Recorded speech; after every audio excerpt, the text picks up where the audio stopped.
Welcome to another deep dive.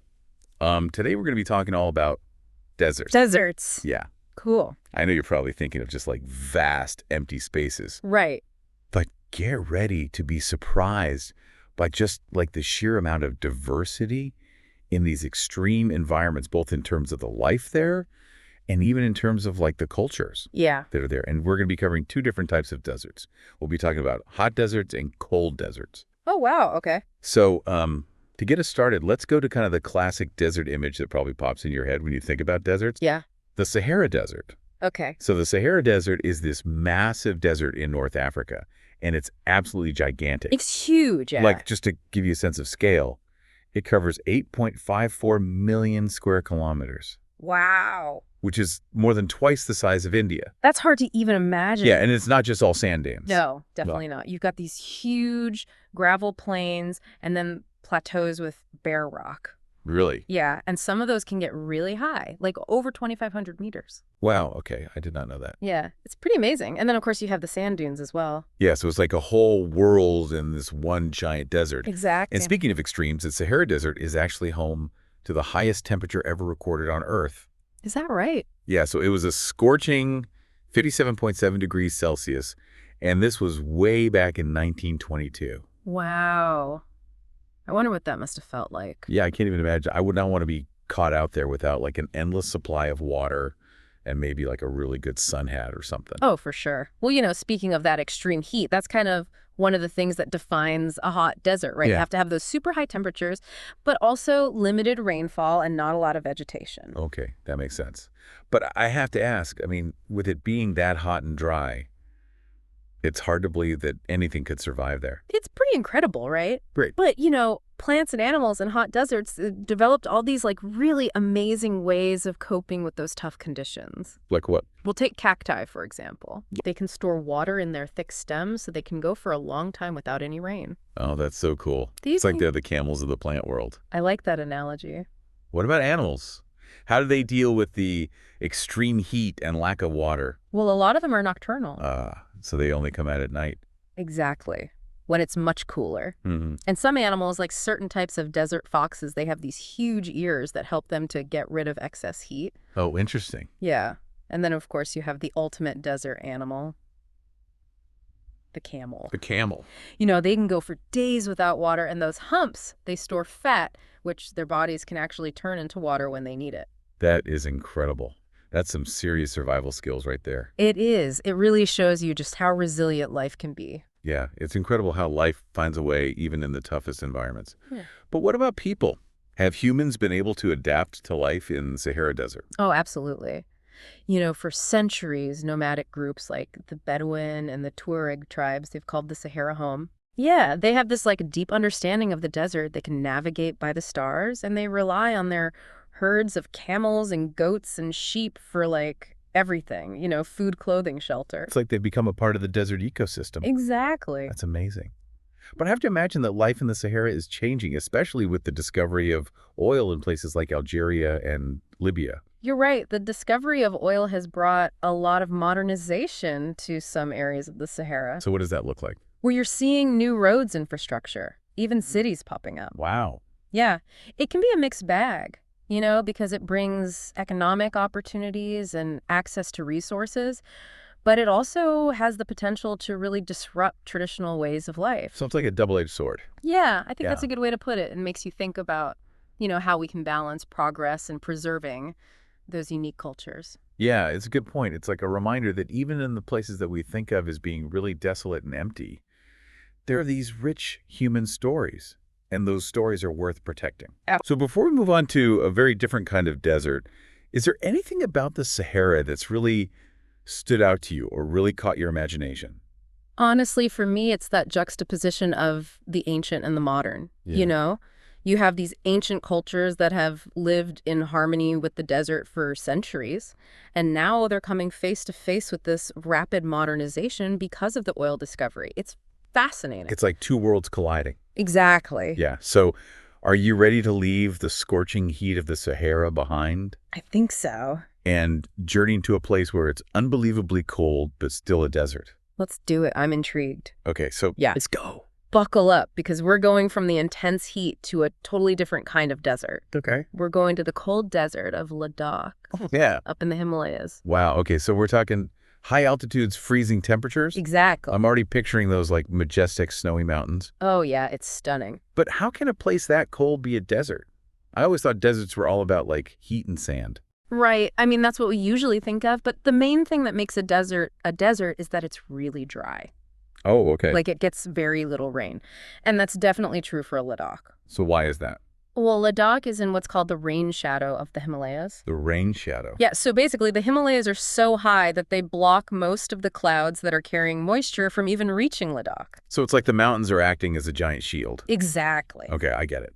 So it's dry, but I'm still trying to wrap my head around like what kind of temperatures we're talking about here. So get this. In Ladakh, you could be freezing and get a sunburn at the same time. Wait, what? Yeah, because the air is so thin up there, the sun is super intense, but it can still be below freezing, especially at night. Wow. Okay, that's wild. So what are we talking, like temperature ranges? Well, in summer, it can get above freezing during the day, but then at night, it can plummet to like -30 degrees Celsius. And then winter is even more extreme, like we're talking -40 degrees Celsius or even colder. It's hard to even imagine that kind of cold. It's definitely a whole different world from the Sahara. For sure. But I bet the scenery is incredible. Oh, it is absolutely breathtaking. You have these towering mountain ranges like the Karakoram and the Zanskar Mountains. Wow. And then these deep valleys that have been carved out by rivers like the Indus River. Right. And then you have glaciers, these massive rivers of ice, just slowly shaping the landscape over time. Okay, you're painting quite a picture here. It's a sight to see for sure. The Gangri Glacier is one you should definitely look up. I will. It sounds amazing,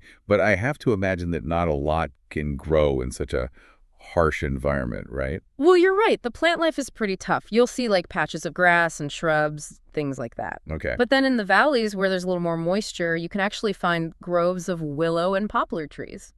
Wait, there were trees in Ladakh. Yeah. Yeah. It's kind of amazing to see those trees standing tall against those like icy winds. It makes you realize that life finds a way no matter what. It really does. So what about animals? What kind of animals can handle those crazy winters? Well, you've got your wild goats and sheep. They have those thick coats to keep them warm. Right. And then there's the yak with its long, shaggy fur, perfect for those freezing temperatures. I love yaks. And of course, we can't forget about the dogs. You know those special breeds that help the Ladakhi people with herding and guarding their livestock? Oh yeah, those dogs are essential. Absolutely. So you've got all these amazing animals that have adapted to the cold, but what about the people? Yeah, what's it like for the people who actually live in Ladakh? Well, the Ladakhi people are pretty remarkable. I bet. They've been living in harmony with this environment for centuries. They have this deep understanding of how to survive there. And their culture is this beautiful blend of Tibetan and Central Asian influences. So interesting. What role does religion play in their lives?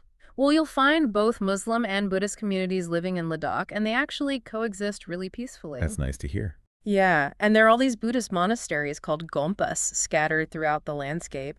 They're usually built on hilltops, so they kind of add to the whole dramatic feel of the place. It sounds so peaceful and beautiful. It is. It's It- like this perfect blend of ancient traditions and stunning natural beauty. It makes me think of those colorful prayer flags that you see in pictures. Oh, yeah. Those are everywhere. But life in Ladakh can't be easy, right? It's definitely challenging. But the people are so resourceful. During the short summers, they grow crops like barley, potatoes, and turnips. So they really have to make the most of that limited growing season. They do. And they're also experts at herding livestock, for milk, meat, wool, and transportation. It's like they've learned to live in sync with nature. Yeah, exactly. It's pretty amazing. So what do you think happens during those long winter months when it's freezing and everything's covered in snow? I have no idea.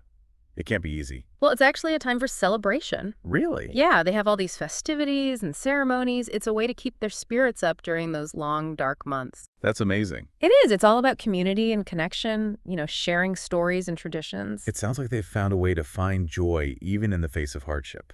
I think that's a big part of what makes their culture so special. Yeah. But I am curious about daily life in Ladakh. What's that actually like? Yeah. What's it like to live there? Well, it's definitely tough, but The Ladakhi people have this incredible sense of community. They support each other, they share their resources, and they really value their traditions. That's wonderful. It is. And the women in particular play a huge role in their society. Oh, really? Tell me more about that. Well, the women in Ladakh, they're the heart of their communities. They run the households, the farms, the businesses, the shops. They do it all. Wow, they sound incredibly strong. They are. They're incredibly hardworking and resilient. It's inspiring. It is. But Ladakh is facing some challenges these days, especially with tourism on the rise. Right, I can imagine that has its pros and cons. It does. On the one hand, tourism brings in money, which is good, but it also puts a strain on the environment, and there's always that worry that their culture could get lost in the midst of all the modernization. It's like that age-old dilemma trying to balance progress with preserving tradition. Exactly. It's a challenge for a lot of cultures around the world. It really is. Yeah. So before we wrap up our time in Ladakh, what's the one thing that stands out to you the most about this cold desert and its people? For me, it's their connection to their environment. Yeah? They've figured out how to live sustainably in this really harsh place, and I think that's something we can all learn from. I totally agree. It's Yeah. their resilience, their resourcefulness, and that deep respect they have for the natural world. That's what really gets me. Me too. So we've gone from the scorching Sahara to the freezing Ladakh, and wow, my whole idea of what a desert is has totally changed. I know, right? It's amazing how different they are, but they both have that one thing in common. Yeah. That dryness, that lack of rain, that's what really shapes them. It's like nature sets up this crazy challenge with like barely any water, extreme temperatures, and then life just finds a way. Yeah, it's incredible. We saw cacti storing water, just like camels. Animals only coming out at night to avoid the heat. And those tough little plants in Ladakh clinging to life up in those mountains. Yeah, and what about the people, the Bedouin, navigating by the stars, the Ladakhi people squeezing every bit of life out of that short growing season? It really makes you think. These cultures have figured out how to live in these places without destroying them. They've learned how to use what they have wisely. It makes you wonder what we can learn from them. I mean, especially now with all the environmental problems we're facing. That's a good point. Desert cultures, they have a lot to teach us about living sustainably, about saving water, about just being tough and resilient. It's like they've been practicing for the future. Maybe they have. So as we wrap up this deep dive, I want to leave you with this. Think about everything we've talked about today. What really stood out to you? Was the crazy ways plants and animals survive? Or how resilient people can be? Or maybe just the sheer beauty of these places? Whatever it is, let it make you curious. Let it make you want to learn more about deserts, because there's so much more to them than meets the eye. That's so true. And remember, this is just the beginning. There are deserts all over the world, each with its own unique story. So keep exploring, keep learning. And hey, maybe someday you'll find yourself standing in the middle of a desert just feeling amazed by the power and the beauty of life in all its forms. Until then, keep driving deep.